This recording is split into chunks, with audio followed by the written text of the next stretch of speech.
Assalamualaikum warahmatullahi wabarakatuh. Nama saya Meliza Pertiwi. Saya dari Politeknik Negeri Jakarta, Prodi D3 Akuntansi.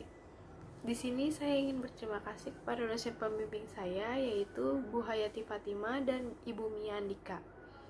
Di sini saya akan memaparkan TA saya, yaitu prosedur audit penjualan dan PPN keuangan pada PT MNO oleh KAP Johannes Juara. Selanjutnya, latar belakang. Yang pertama, laporan keuangan diharapkan mampu memberikan informasi yang akurat, relevan, dapat diandalkan, dan dapat dipertanggungjawabkan. Yang kedua, laporan laba rugi merupakan sebuah laporan yang digunakan oleh investor maupun shareholder untuk menilai dan melihat kemampuan suatu perusahaan untuk menghasilkan laba. Yang ketiga, di dalam laba rugi ada pendapatan. Pendapatan salah satu penggolongannya adalah penjualan yang merupakan sumber pendapatan pada PT MNO. Dalam praktiknya, jumlah penjualan yang tercatat di buku perusahaan tidak sesuai dengan penjualan yang dilaporkan perusahaan untuk kepentingan pajak. Apabila adanya selisih antara jumlah penjualan yang dilaporkan ke pajak dengan penjualan yang tercatat, maka perusahaan harus melakukan rekonsiliasi pada perbedaan tersebut. Adapun 3 tujuan penulisan TA kali ini. Yang pertama, mendeskripsikan tahap pelaksanaan audit penjualan pada PT MNO. Yang kedua, mendeskripsikan tahap pelaksanaan audit PPN keuangan pada PT MNO. Dan yang terakhir, menjelaskan hasil audit penjualan dan PPN keuangan pada PT MNO. Selanjutnya, adapun tinjauan pustaka. Menurut Agus, di bukunya halaman 4 tahun 2017, audit merupakan suatu pemeriksaan yang dilakukan secara kritis dan sistematis oleh pihak independen terhadap laporan keuangan yang telah disusun oleh manajemen beserta catatan-catatan pembukuan dan bukti-bukti pendukungnya, dengan tujuan untuk dapat memberikan pendapat mengenai kewajaran laporan keuangan tersebut.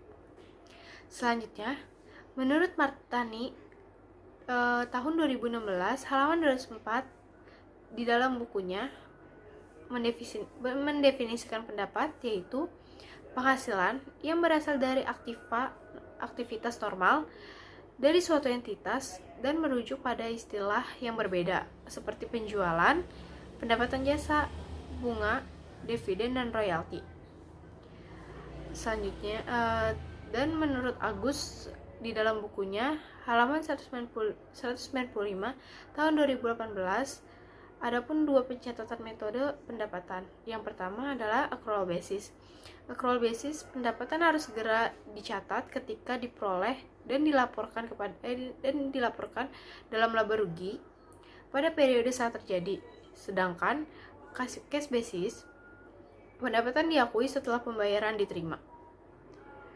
Adapun pengertian PPN atas barang dan jasa serta PPNBM menurut Undang-Undang Nomor 42 Tahun 2009, yaitu pungutan yang dibebankan atas transaksi jual beli barang dan jasa yang dilakukan oleh wajib pajak pribadi atau wajib pajak yang telah menjadi pengusaha kena pajak. Selanjutnya di sini saya akan menjelaskan tempat magang saya, yaitu KAP Johannes Juara dan Rekan. KAP Johannes Juara dan Rekan merupakan sebuah firma untuk akuntan yang berafiliasi dengan ANAA Group, yaitu International Network of Accounting and Auditors. Pelayanan yang diberikan terdiri dari 4, yaitu assurance, accounting, outsourcing, dan taxation. Materialitas pada PT MNO ini, yang pertama ada overall materiality.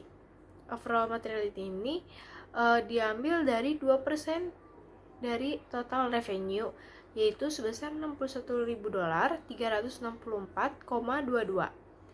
Yang kedua, ada performance materiality, yaitu perhitungan materialitas pelaksanaan presentasi yang diambil yaitu 1,8 berasal dari 2% presentasi materialitas keseluruhan dikali dengan 90% presentasi pelaksanaan.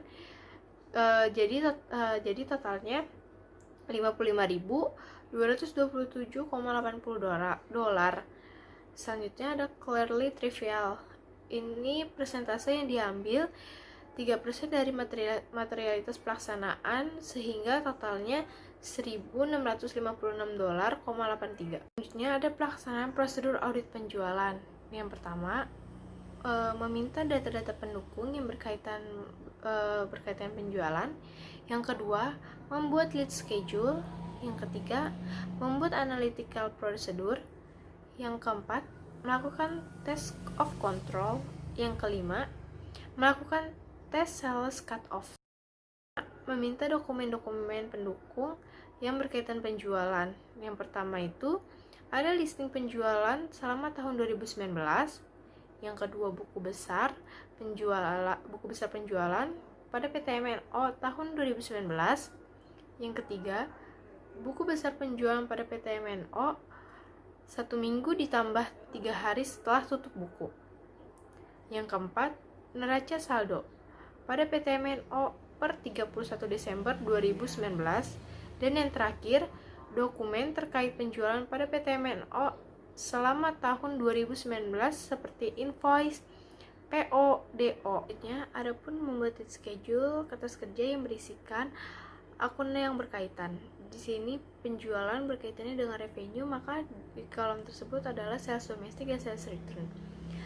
Adapun kolom-kolom yang dipergunakan yaitu sales balance per book 31 Desember 2019 itu nominal yang berasal dari buku besar perusahaan, dan balance per audit 31 Desember 2019 itu adalah balance per book ditambah dan dikurang oleh adjustment.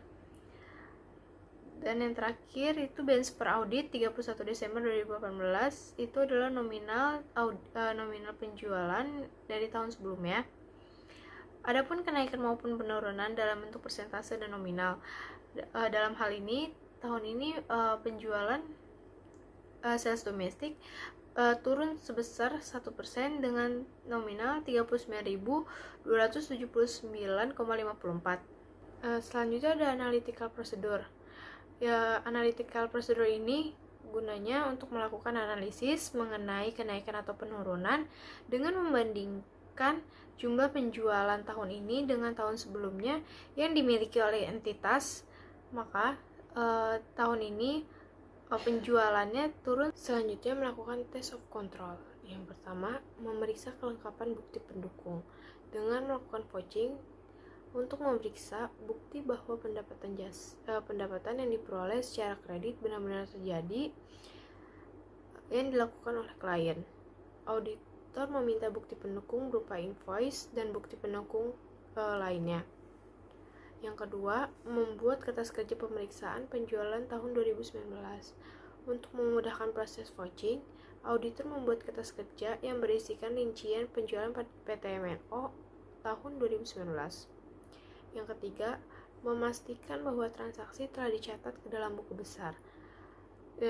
Klien memberikan invoice dan order pembelian yang diminta oleh auditor.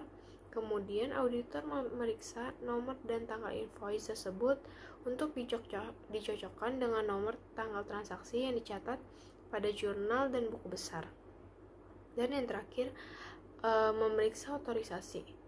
Adanya otorisasi pada dokumen pendukung membuktikan bahwa perusahaan telah melakukan pengendalian internal yang baik. Selanjutnya melakukan test of control.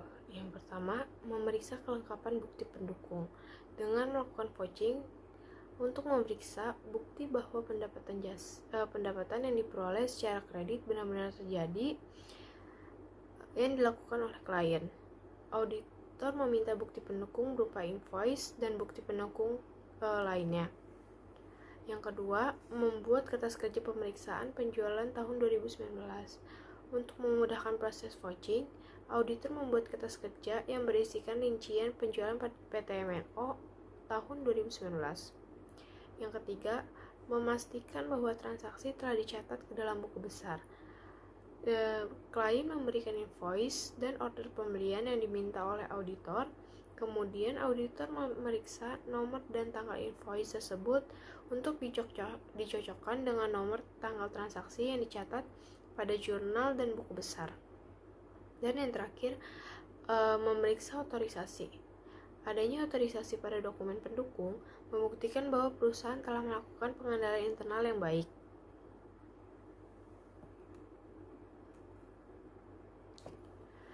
Dan yang terakhir pada tahap ini yaitu melakukan tes sales cut off, yaitu memastikan seluruh transaksi penjualan yang dilaporkan pada laporan keuangan merupakan transaksi penjualan yang benar-benar terjadi pada tahun 2019.